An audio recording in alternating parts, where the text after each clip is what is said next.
Catherine Bernardo update. Yan for Netflix. Ay magkakasama ang mga may upcoming series sa Netflix. Yun, no? Ito pa nga yung shoot ni Catherine for Netflix. Ano ba nga ang Someone Someday. And on Netflix. Yun, no?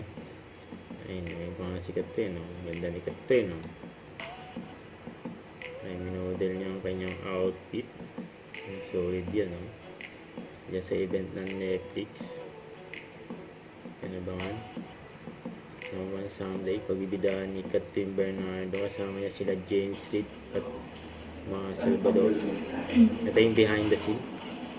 Let's try with a little bit of smiling. Medyo happy lang. Kiss ka. Details na. Details speech. Saka yung Kaya natin yung earrings. Ang ganda. Flex. Nicholas, don't forget. Yan. Ang gagaling ng mga cameraman. And then this one. Mga videographer. Mga photographer. Yeah. Dami. Dami. Dami po yan.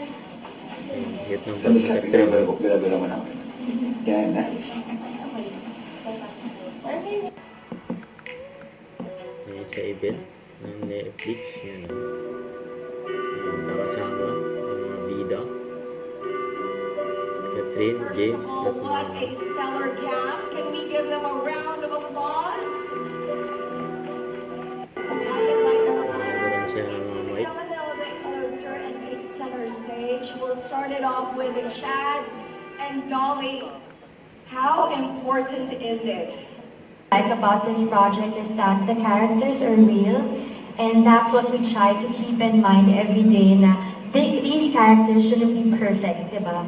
We are not perfect, and we want the audience to feel the authenticity, and we want them to see the flaws of all the characters.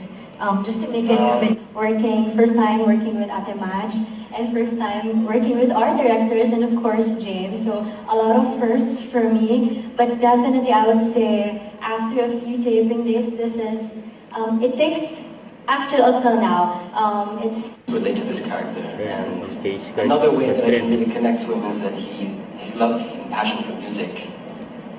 So throughout the show, I actually get to inject a lot of my own music into Someone Someday, which I'm very excited for. I'm also writing one of the songs for the show.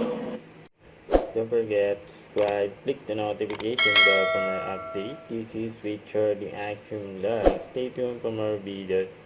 See ya.